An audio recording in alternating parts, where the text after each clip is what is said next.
তারিকুল ইসলাম ভুঁইয়া আপনার কাছে আসতে চাই। আমি একই প্রশ্ন করছি, কি বোঝানোর চেষ্টা করছেন মোহাম্মদ ইউনূস? উত্তর পূর্বকে কি আলাদা করার চেষ্টা? কিসের জন্য মোহাম্মদ ইউনূস এই কথাগুলো বলছেন?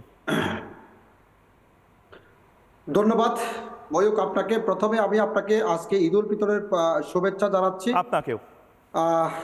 দ্বিতীয়ত হচ্ছে যে আপনার শরীরের এনার্জি খুবই কমে গেছে, তার জন্য আপনার জন্য 2টা কমলা আমার পক্ষ থেকে বরাদ্দ আছে। 2টা কমলা খেয়ে নেবেন, শরীরের এনার্জি আরো বাড়াবেন। কারণ আমরা কমলাগুলো কি ভারত থেকে এনেছেন? চেষ্টা করি মানুষের কমলাগুলো তো বোধহয় ভারত থেকে। এটা কি নাগপুরের কমলা? না না, নাগপুরের কমলা আছে।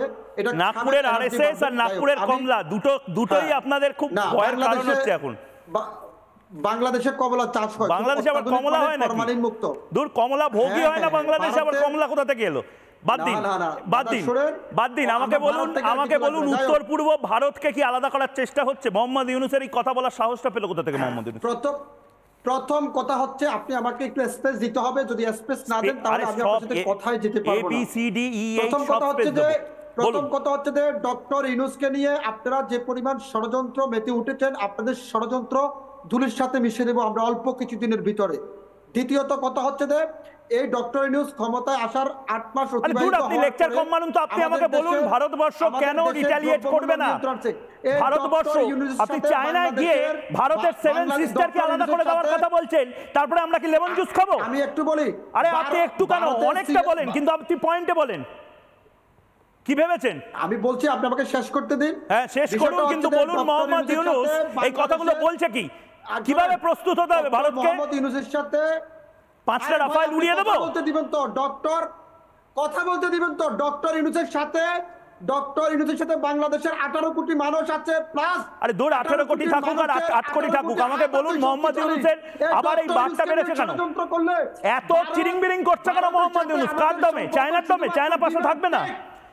আপনারা শুনুন, আপনারা ভাবছেন চায়না আপনাদের পাশে থাকবে। চায়না আপনাদের পাশে থাকবে না। চিলি চিকেনের মতন খেয়ে নেবে চায়না আপনাদেরকে, এটা বুঝতে পারছেন না? চিলি চিকেন চাউমিনের মতন বাংলাদেশকে চায়না খেয়ে নেবে, এটা বুঝতে পারছেন না? আপনার মাথায় আমি কমলা মেরে দেবো। আপনি কথা শুনেন আপনি। শান্ত বাবু, শোনা, এত রাগে না। আমার দেশকে নিয়ে 18 কোটি মানুষ ভাবার আছে। আমার দেশকে নিয়ে আপনি, শেখ হাসিনা আপনাকে কত কোটি টাকা দিয়েছে? আমাকে প্রতিদিন আসেন যে আমার দেশের কোটি কোটি টাকা লুটপাট করেছে, 1000 কোটি টাকা লুটপাট করেছে। সব লুটপাটের টাকা আপনার রিপাবলিকানকে দিয়েছে। না হলে আমার দেশ নিয়ে আপনি কেন গত 17 বছর কথা বলেননি? আপনি এবার পয়েন্টে বলুন, এতগুলো মানুষকে হত্যা পয়েন্টে বলুন। ইউনূস বদমাইশি কেন করছে? কেন কথা বলেন না? বদমাইশি কেন করছে ইউনূস? শুনুন, রিপাবলিক বাংলা আবার কিন্তু মাঠে নেমেছে। বাংলাদেশে এই ডোজ বোধহয় শেষ হয়ে গেছে। আপনাদের কি ওষুধের ডোজ পাঠাতে হবে ইউনূসকে? ডোজ বোধহয় শেষ হয়ে গেছে, ডোজ দেওয়া কম পড়ে গেছে বোধহয়। ভারতের সাথে আমাদের রিলেশনশিপ শুধু গিভ এন্ড টেক। আমাদেরকে যা দিবেন তা নিবেন। 1971 সালে ভারত আমাদেরকে সহযোগিতা করেছে, আমরা এটা কৃতজ্ঞ। কিন্তু ভারত আমাদের সাথে বন্ধুত্ব রাখতে জানে না, তারা শুধু আমাদের থেকে নিয়ে যাচ্ছে। আমি দেখুন, বলতে বলতেই দেখুন অলরেডি সারা বিশ্ব জুড়ে আপনাদের বিরুদ্ধে নিন্দা প্রস্তাব নেওয়া শুরু হয়ে গেছে। এই মুহূর্তের একটা ব্রেকিং নিউজ নেব আমি, তারপর বাকিদের কাছে, ভারতের অতিথিদের কাছে যাবো। এই মুহূর্তে যে ব্রেকিং নিউজ, ভয়ঙ্করভাবে মোহাম্মদ ইউনূসের আমি বলি না, মোহাম্মদ ইউনূস বাড়তি কথা বলতে গেলেই সমস্যা। এই মুহূর্তের ব্রেকিং নিউজ, চায়না এবং বাংলাদেশের যৌথ বিবৃতিকে খারিজ করল তাইওয়ানকে চীনের অবিচ্ছেদ্য অংশ বলে দাবি করেছে এই বিবৃতি। মোহাম্মদ ইউনূস বেশি কথা বলতে গিয়ে এই মুহূর্তে তাইওয়ানকে নিজের শত্রু বানিয়ে দিল। এই মোহাম্মদ ইউনূস রাজনীতির রটাও হয়তো বোঝে না, যেটা বোঝে তা হলো একেবারে মেরুদণ্ডহীনের মতন, কৃতদাসের মতন গোটা বাংলাদেশকে বিক্রি করে দিতে চাইছে। ভারত ভাগের দিবাস্বপ্ন দেখছে। টুকরে গ্যাংয়ের নতুন বাবা বোধহয় এখন মোহাম্মদ ইউনূস। আমি টুকরে গ্যাংয়ের যারা বাচ্চাগুলো রয়েছে তাদের বলবো, নতুন বাবা এই মুহূর্তে চলে এসেছে মোহাম্মদ ইউনূস। আহা, কি আনন্দ আকাশে বাতাসে। মোহাম্মদ ইউনূস নাতিন দিন না করে ভাবছে ভারতকে ভেঙে দেবে। মোহাম্মদ ইউনূস বার বেড়েছে আর ভাবছে দারুণভাবে একটা নতুন ফর্মুলা নিয়ে এসেছে। আমি তো শুধু অবাক হয়ে যাচ্ছি, দীপাঞ্জন চক্রবর্তীর কাছে যাবো। আমি তো শুধু অবাক হয়ে ভাবছি যে মোহাম্মদ ইউনূস মাঝে মধ্যে, মানে বলে না যে কোনো এক জন্তুর লেজ সেটা যতই সোজা করার চেষ্টা হোক সেটা বেকাই থাকবে। কিছু কিছু মানুষ আমাদের পাকিস্তান এবং বাংলাদেশে রয়েছে, আমি তাদের নাম করতে চাই না, আমার খারাপ লাগবে, তাদের যেন এরকম হাল।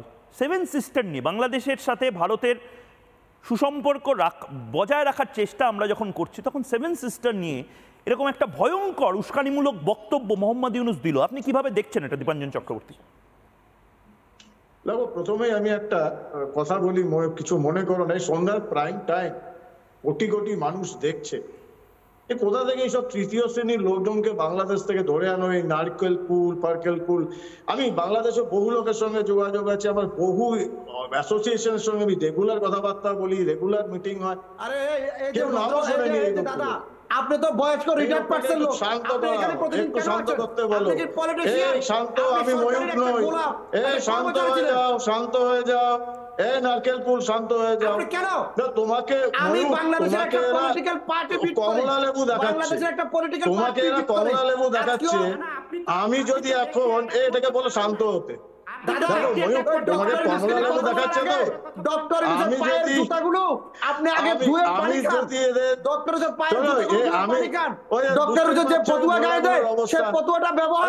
বসে যাও, বসে যাও। এই কমলা লেবু দেখাচ্ছে তো। আমরা ভারতীয়রা, আমি যদি দেখাই না কুকরি, ওই ৭১ সালে কুকরি দেখে ওদের যারা বাবা ঠাকুর দ্বারা এসেছিল পাকিস্তানে, তাদের প্যান্ট খুলে গেছিল। আমাদের গোর্খা রেজিমেন্টাল কুকরি দেখে তোমার কোটের পকেটেও দেখছি কুকরির এমব্লেম দেখিয়ে দেবো না। Mayuk, coming back to actual কতগুলো আমি ইতিহাসের কথা বলি। এই পাঠাটাকে বলে একটু চিৎকার কম করো। ব্যক্তিগত আক্রমণ করবেন না, ব্যক্তিগত আক্রমণ করবেন না। কোনো মানুষকে কোনো জন্তুর সাথে তুলনা করাটা ব্যক্তিগত আক্রমণ না। না, আমি দেখো, সন্ত্রাসবাদী সাম্প্রদায়িক মৌলবাদী শক্তির সঙ্গে আমি ওরকম ভাবে কথা বলি, ভদ্রতার উপযুক্ত নয়। আমি তারিকুল সাহেব আপনার কাছে আসছি, দীপন সাহেব, তারিকুল সাহেব আবার আপনার কাছে আসছি। আমি দীপাঞ্জন চক্রবর্তী আর জন্টু বড়াইকের থেকে শুনেন। আমি একটা তোমাকে ঐতিহাসিক তথ্য দিই। বাংলাদেশের ৩ জন রাষ্ট্রপ্রধান, তার আগে শ্রীলঙ্কার রাষ্ট্রপ্রধান রাজাপক্ষে, পাকিস্তানের রাষ্ট্রপ্রধান ইমরান খান, তাদের শেষ বিদেশ সফর ছিল চীন, তারপর তারা জেলে অথবা ক্ষমতা থেকে অপসারিত। বাংলাদেশ থেকে ৩ জন রাষ্ট্রপ্রধান তারা চীন সফরে যায়, তাদের শেষ বিদেশ সফর। ঐতিহাসিক তথ্য। জিয়াউর রহমান এবং এরশাদ তারা আর ক্ষমতায় জীবনে ফিরতে পারে। এবং সাম্প্রতিকতম মাননীয় শেখ হাসিনা ওয়াজেদ, শেষ বিদেশ সফর চীন, ক্ষমতা হস্তান্তরিত, ক্ষমতাচ্যুত। এটা কিন্তু আবার রিপিট হবে, হিস্ট্রি রিপিট ইটসেলফ। এটাও কিন্তু শেষ বিদেশ সফর হচ্ছে ইউনূস চাচা।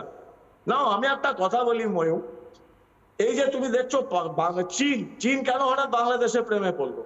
চীনের যে ওবর প্রজেক্ট ছিল, হাজার হাজার কোটি টাকা ওরা ব্যয় করেছিল, ওই ওয়ান বেল্ট ওয়ান রোড, পাকিস্তানের মধ্যে দিয়ে যাবে, ওরা সমুদ্রটাকে টাচ করবে, করাচি হোক। মেন অংশটা হচ্ছে বালুচিস্তান, যেটা পাকিস্তানের হাত থেকে বেরিয়ে গেছে। এবং এই সেম জিনিস এরা এখন চেষ্টা করছে বাংলাদেশের মাথায় হাত বুলিয়ে আরেকটা ওবর বানানো। তার পরিণতি কি হবে? বাংলাদেশের ওই পোর্শনটাও কিন্তু ভারতের মধ্যে চলে আসবে যদি এইরকম অবস্থা চলতে থাকে। দেখো, এটা তো খুব পরিষ্কার, মোহাম্মদ ইউনূসের মাথা খারাপ হয়ে গেছে। ও জানে এই ঈদের পরে কি হতে চলেছে। উনি দেওয়াল লিখন পড়তে পারছেন এবং সেজন্য জীবনের শেষ একটা সো কল্ড ইনলিগাল, অবৈধ হলেও একটা দেশের, একটা রাষ্ট্রের প্রধান হিসাবে অবৈধ সম্পূর্ণভাবে উনি শেষ বিদেশ সফরটা চীন থেকে করে আসছেন। এবং আমার মনে হয় অবসর সময় বসে বসে এখন সেই দ্বিজেন্দ্র গীতি গাইছেন, হেসে নাও দুদিন বইতো নয়, কারণ ওনার সময় শেষ। ভারতের চিকেন স্নেক আমাদের সেভেন সিস্টার্সের যদি আঙ্গুল তুলে দেখায় বাংলাদেশ, ইউনূস তো সেদিনের মানুষ। পাকিস্তানকে জিজ্ঞাসা করুন, হাজার সহস্র কথা ভাবছিল ভারতকে নিয়ে, আজকে নিজেদের পাক অকুপাইড কাশ্মীর বাঁচাতে পারছে না, বালুচিস্তান হাত থেকে বেরিয়ে গেছে, খাইবার পাখতুনখোয়া বেরিয়ে গেছে, কারণ ভারতের দিকে তাকিয়েছিল। আর যদি সেভেন সিস্টারের দিকে তাকায় ইউনূস, তাহলে কিন্তু এই বাংলাদেশের ম্যাপটা পরিবর্তন হয়ে যাবে এবং হবেই। ভারত সরকার বসে বসে দেখবে না যে চীনকে আমরা এই কেটে দেবো, ওই কেটে দেবো, চিকেন স্নেক কেটে দেবো, আর ভারত বসে নেই। সংযম দেখাচ্ছি, এখনো বড় ভাই হিসেবে সংযম দেখাচ্ছে ভারত। যেদিন আমরা দেখব, ওরা জানে এই নারকেল কুল টুলদের প্রপিতামহর ৭১ সালে যারা ছিল, এই ভারতের কুকরির ধার জানে। ৯২,০০০ পাকিস্তানের সৈন্যর প্যান্ট খুলে নেওয়া হয়েছিল। এরা তো সেই হিসাবে কিছুই না। এবং আমরা পাকিস্তানের অপেক্ষা করছি পাকিস্তানের সীমান্ত উপপ্রধানমন্ত্রী এখন বাংলাদেশে আসছেন, আমি জানি না এখন এদের মানে খুব বন্ধুত্ব হয়েছে। এবং ধন্যবাদ দীপাঞ্জন, আমি আপনার কাছে আসবো। নানা ধরনের কন্টেন্ট দেখার জন্য লাইক করুন, শেয়ার করুন আমাদের ফেসবুক পেজ, সাবস্ক্রাইব করুন আমাদের ইউটিউব চ্যানেল। পাশাপাশি অন্যান্য ব্রেকিং নিউজের জন্য অবশ্যই চোখ রাখুন রিপাবলিক বাংলায়।